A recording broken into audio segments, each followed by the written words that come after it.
Great. Well, welcome everybody. We're so glad to have you back for part 2 of Back to the Future again with David Wilcox. We really appreciate David coming back to do a follow-up with us on this very important topic and timely topic.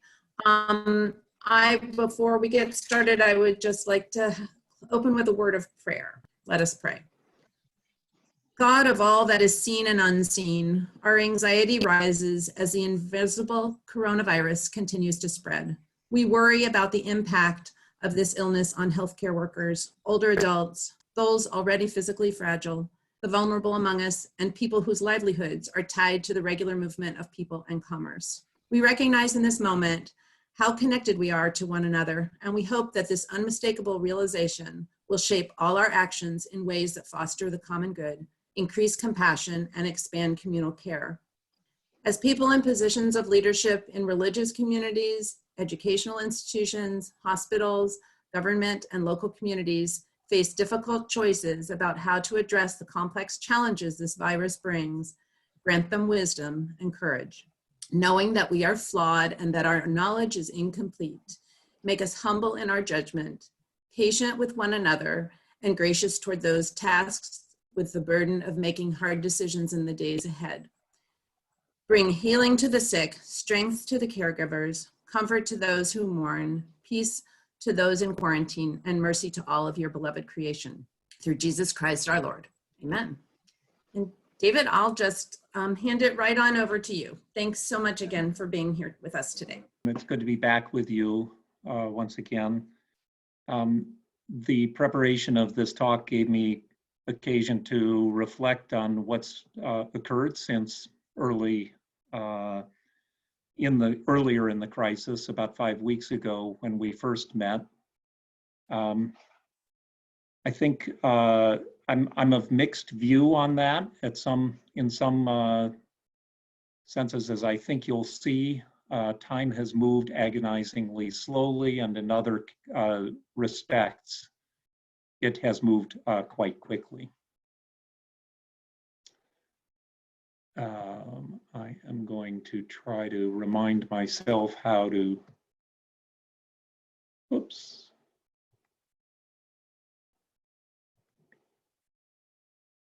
do the full,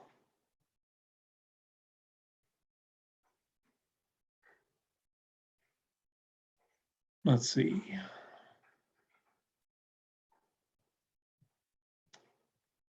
Here we go.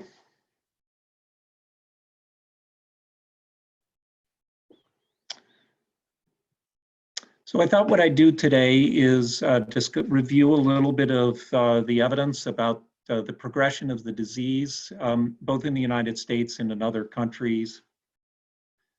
This time, unlike when we met back in the middle of April, there's a more substantial collection of economic indicators that are available to measure the dimension of the damage that has been sustained thus far on the economic front. And economic forecasters are beginning to grapple with the dimensions of recovery, the timing, and the speed and size of recovery. There's been quite a cottage industry that has grown up that seems to go under the hashtag of Megatrends. This is speculations about how life might be different forevermore in the wake of the coronavirus experience. And so I thought that would be a good way to end off the time together, since that would invite particularly thoughts from all of you about what will come back to the old normal and what will never be the same once again. The main points that I take away from having prepared the slides is that we're at an awkward moment in the episode where health time is moving ahead of economic time. As you will see, there's some noticeable progression in the development of the disease. Some of the key curves have indeed bent down, as was the hope at the time that the stay-at-home orders were put in place.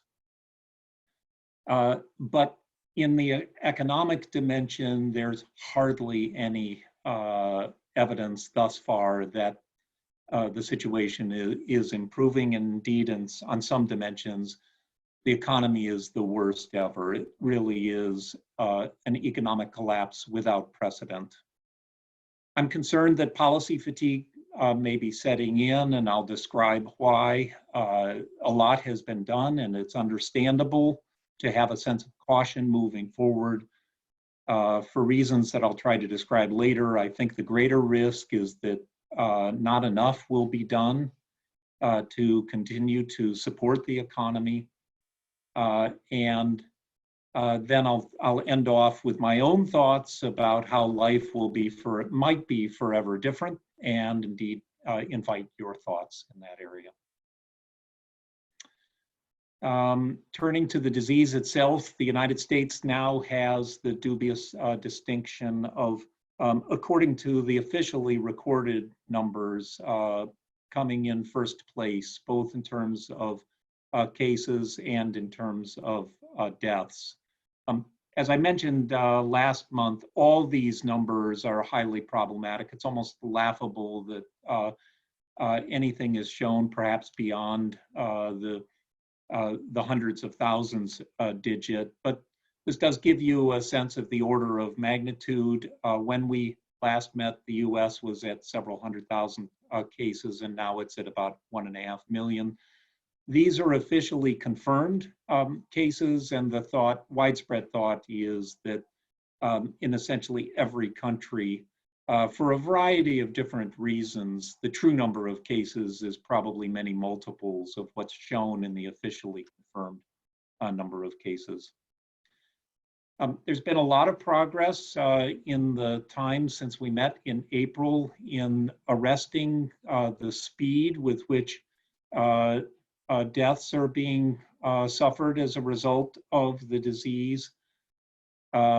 As you can see, in the United States, that is true, as well as in other countries. The shape of our curve has flattened considerably, as it has in many of these other countries.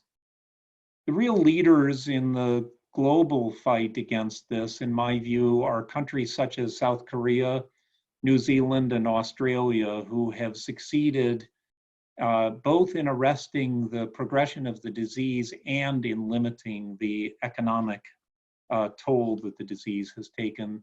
They've managed to do that through a very aggressive combination of testing, contact tracing, and quarantining.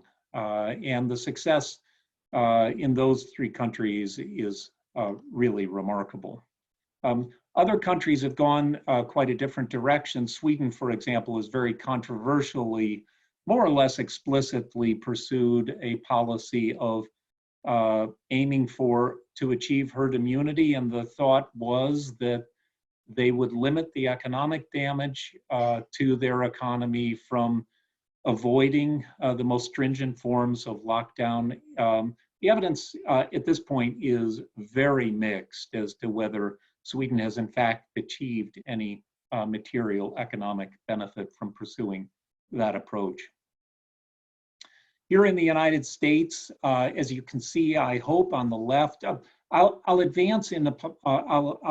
apologize in advance that a number of my slides are screenshots taken from public media, and I'm hoping that they will come up distinct enough for you on your screen. I'll try to describe what's shown so that if you have to use your imagination, perhaps you're able to do that. On the left is shown a 7-day average of newly reported cases in New York City. When we last met in April, New York City was the epicenter of the health crisis in the United States.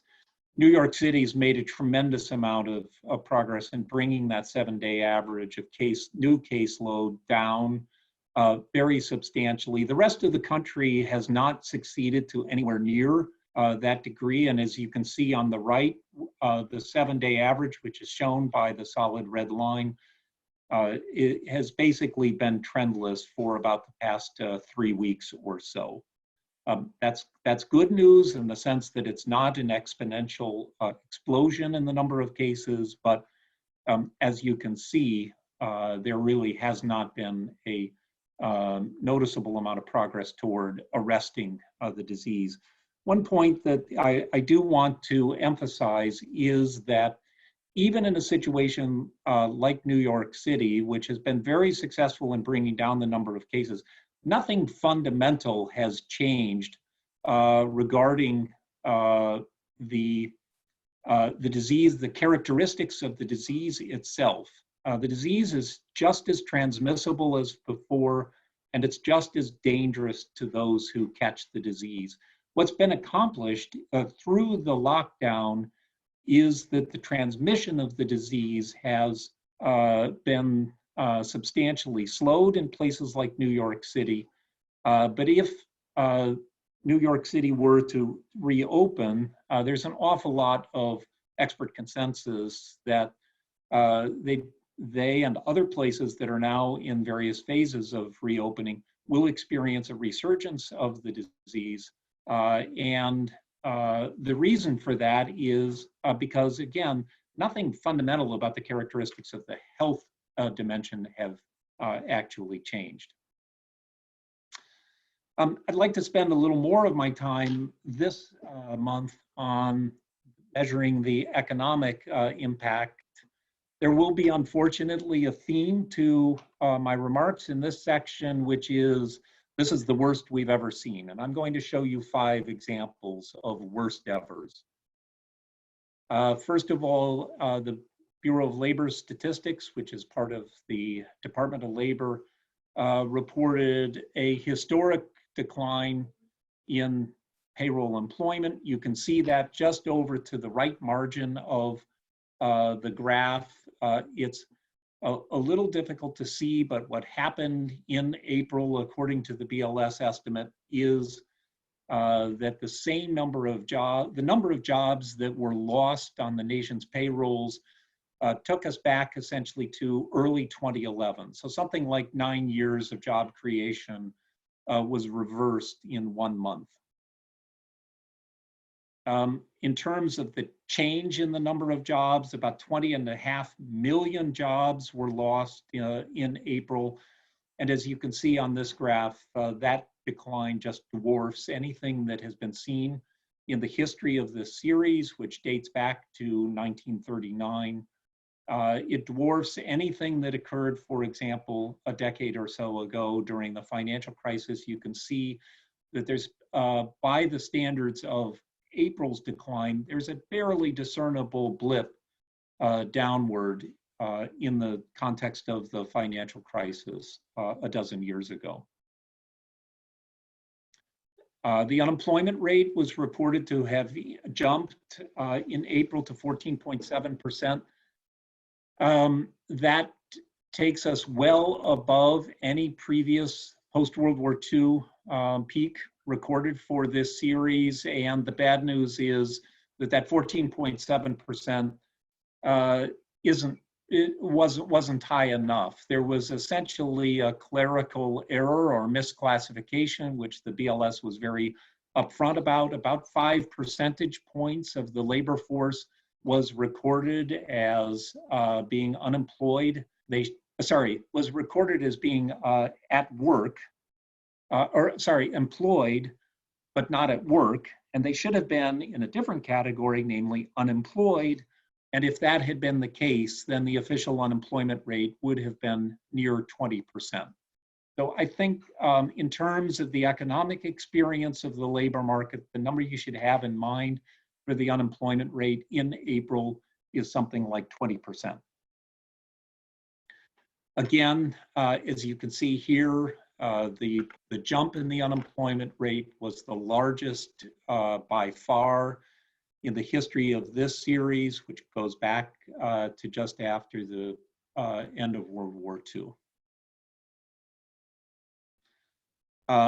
We know that job losses have continued for millions of workers because they continue to file unemployment insurance claims at an astonishing pace. Tomorrow we'll get another number, but last Thursday morning's number was 2.9 million claims filed. That's down from the peak of nearly 7 million claims, but as you can see here on this chart, even that 2.9 million itself dwarfs anything that was experienced during the financial crisis. And here in this version of the chart, I've just given you an inset that zooms in on the most recent week's worth of data. I think it's useful to just appreciate, yes, the numbers are down by a little more than half from their peak of several weeks ago. But if in the context of January or February, early March, we had witnessed a number like 2.9 million claims, we would have been extremely alarmed. It's really hard to keep a perspective on the enormity of these numbers. This slide shows the percent change in industrial production. I have a special affinity and affection for this particular measure of economic activity because it's produced in the part of the Federal Reserve Board where I was director until the end of 2018. The industrial production series began collecting and publishing monthly data starting in 1919. And as you can see here, the drop that was recorded in April, again, is one of the worst evers. Bigger than anything that occurred during the demobilization from World War II, bigger than anything that occurred in the very severe recession of 1937 that came well into the Great Depression, bigger than anything that occurred in the early 1930s. Retail sales declined by about 16% in 1 month. This is no surprise because this includes, for example, spending at restaurants, at gyms and so forth, lots of other places that simply have been shut, again, dwarfing anything that's been experienced earlier in the history of this series. This particular series only goes back to 1992, so it doesn't quite give you the long-term historical perspective, but again, you can see that what was witnessed in April dwarfed any single month result in the financial crisis around 2008 and 9. Is there no hope whatsoever? I think there are a few glimmers of hope. I'm a little afraid that by showing you these, I will persuade you that the glimmers of hope are still relatively faint. I think this is a particularly intriguing graph. What it shows is based on a daily survey of several thousand households, some analysts led by someone named Ernie Tedeschi have constructed an estimate of cumulative job losses since March 1st. This is a chart I realize is too faint to read clearly. It's too faint even for me to read, but I know what it says. And what it shows is that through March, there was a steady loss of jobs at quite a frightening pace.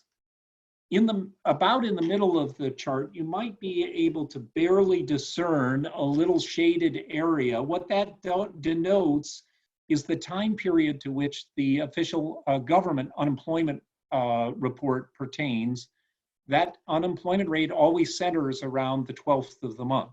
And so the awful results for the unemployment rate come from that period when the job deterioration was still on a sickening uptrend. Since then, the good news is that at least according to this admittedly newfangled and untested measure, the job situation has essentially flattened out. I find that a little surprising, to be honest, given the number of unemployment insurance claims that continue to be filed. It'll be really interesting in coming weeks and months to see whether this daily job tracker is borne out. Other glimmers of hope, I gleaned this from NPR's podcast Up First this morning. Scott Horsley mentioned that there's been a little tiny uptick in online job postings. Maybe the second bullet gives you a metric of how terrible things remain in the airline sector. He said that airport traffic had been down according to TSA statistics, by 95% relative to a year earlier. Now it's quote unquote only down by 91%. One piece of, I think, more substantial good news is that more rent was paid on time in May than had been the case in April. I think there's some speculation that the reason for that may be that an increasing number of households have received their economic relief payments, the $1,200 per adult and $500 per child. In addition, unemployment insurance benefits are flowing to more households, and that may be giving them more of them the wherewithal to make their rent payment on time. Scott Horsley also mentioned that gasoline sales have rebounded a little bit. What's the outlook for the recovery in economic activity? Well, conveniently, the Congressional Budget Office published an updated outlook yesterday, just for our use today. I think it's a sensible take on the outlook. My own projection probably would be modestly more pessimistic than this, but the Congressional Budget Office is widely respected, and I think their views should be taken very seriously. They see the unemployment rate peaking in the third quarter at just shy of 16%. The decline is interesting, the decline that they've sketched. What they've done is provided a forecast through the end of next year. What you can see are two sort of conflicting impressions. One is that relative to other economic recessions, the decline, the snapback in the unemployment rate is quite fast. The shape of that spike is much narrower than was the case, for example, in the wake of the financial crisis or the other recessions that are shown here with the shaded regions, shaded bars. On the other hand, the unemployment rate is coming down from a much higher level than was ever attained earlier in the post-war period. And even at the end of 2021, according to the Congressional Budget Office, it will remain nearly as high as it ever got during the financial crisis of a dozen years ago. So I think it's at best a mixed picture that the CBO presents. And, you know, if it were up to me, if I had my own druthers, I probably would have shown a recovery that was more drawn out than what they've shown, and starting from a worse position of maybe unemployment in the low 20% range. Here's their projection for real gross domestic product or real output. What this figure shows is the level of real GDP compared to its level at the fourth quarter of 2019. Now, it looks pretty good that they have real GDP recovering by the end of 2021 to only about 2% below its value at the end of 2019. But keep in mind, that doesn't take account of trend growth, which is probably about 2 percentage points per year. So if we had merely kept pace with the trend expansion of the productive capacity of the economy over the two-year period, 2020 and 2021, real output would probably be about 6% higher than what the CBO is projecting here. So again, it's a mixed picture, and the Congressional Budget Office is by no means anticipating a full recovery in the next few months or even calendar quarters. There are some upcoming policy cliffs that I think are worth knowing about. In mid-June, the first cohort of PPP borrowers will exhaust their 8 weeks of expense coverage. Later on, sometime this summer, most of the remaining economic impact payments, oftentimes referred to, I think rather misleadingly, as stimulus payments, will go out. The checks that remain to go out are the ones that are going to snail mail addresses because the IRS doesn't have electronic information for all taxpayers. The CARES Act included a very important expansion of unemployment insurance benefits with a federal supplement of $600 per week. Under current law, that is slated to expire on July 31st. So these are important challenges. They all suggest that fiscal support for the economy is rather front-loaded in this year. My own view is that much more is going to need to be done, and I think it's going to come with a very substantial additional price tag over and above what we have already incurred. I put an opinion piece in the Hill, so if you're interested in learning more about that, you can go read it there in the publication called The Hill. This chart from Ernie Tedeschi, I think nicely illustrates the front loading of the fiscal support. It shows that most of the support will be delivered in the second quarter and over the second half of the year. The fiscal support from the government is going to taper off very substantially. And that, I think, combined with the fact that we're extremely unlikely to have either a vaccine or a safe and effective antiviral therapy during the second half of this year, will imply that much more is going to need to be done on the fiscal front. Let's end with a few thoughts about how the world will be different. Here, this is sort of armchair quarterbacking. And there's only one thing I'm very confident of, and that is that my armchair speculation is no better than yours. So I would particularly invite your thoughts here. Three possible implications or megatrends from the coronavirus experience, it seems to me, are the following, and I'll betray that I'm, well, you've already figured it out. I'm an economist, so these are all essentially rooted in economics. I do think this experience is going to prompt a reimagining of the employment relationship. We do have this peculiar structure in the United States that health coverage is intrinsically linked to the employment relationship.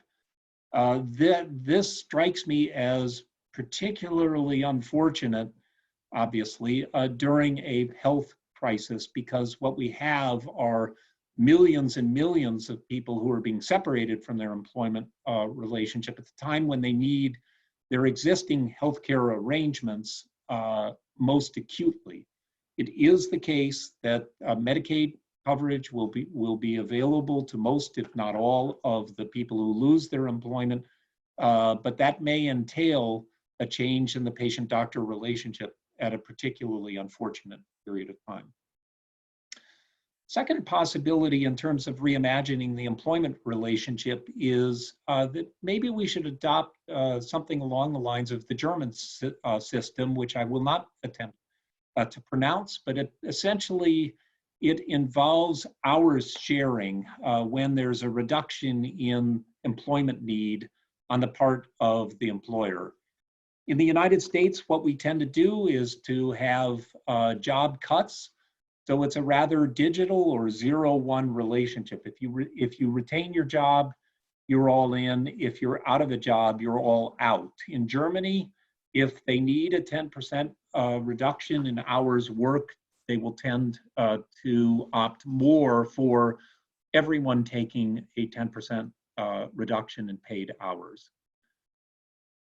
I think a second trend is, I think it's possible that we'll have a further acceleration in the direction of what I've called dematerialization. For those who are sticklers for grammar, let me make a plea for mercy here. I think, many of us are experiencing the delivery of groceries and other items to our doorstep. My guess is that there will be a substantial push to Amazonify as much more in the economy as can be done. I think part and parcel of that will be an acceleration of the demise of brick and mortar stores and an accompanying collapse in the commercial real estate sector. Physical space simply is going to be less needed than before, especially if there is a widespread move toward work from home. And I'll end with, to me, very troubling trend, it seems to me, toward heightened conflict with China. As you know, Paul Newreiter will be conducting a session quite similar to this one in coming weeks, and I look forward to attending that one myself. The dystopian version of this heightened conflict with China is a decoupling across all dimensions, including economic cooperation, technological cooperation, educational cooperation, science and academics, cultural cooperation. The worst possible version of this is a situation where countries across the globe need to choose sides, and essentially you're either on their side or you're on our side. And if we go down that pathway, my own view is that will be extraordinarily damaging. But I fear that this experience is giving added impetus to that possibility.